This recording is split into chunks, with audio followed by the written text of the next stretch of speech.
Welcome to the Rim Break Rodeo. We hope this video helps. In this video, I will explain how to use an upper lip trimmer.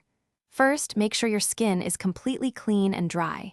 Any moisture or makeup can interfere with the trimmer's effectiveness. Next, gather your tools, your trimmer, a small mirror, and a soft cloth for cleanup. It's also crucial to ensure your trimmer is ready to go, either with fresh batteries or a full charge, to avoid any mid-trim interruptions.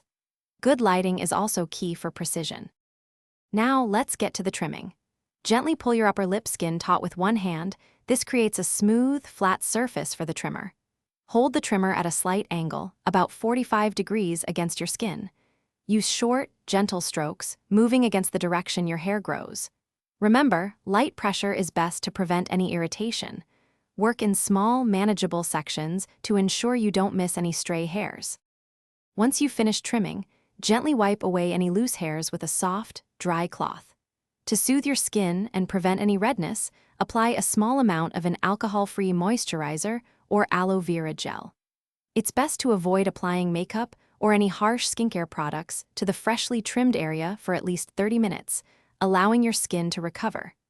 Don't forget to clean your trimmer head thoroughly after each use for hygiene. To keep your trimmer in top condition, regularly clean the blades with the small brush that came with it. For the best results and a consistently smooth trim, consider replacing the trimmer blades every 3 to 6 months, depending on your usage.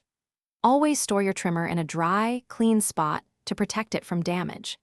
If you ever experience persistent irritation or discomfort, it's always a good idea to consult a dermatologist for personalized advice.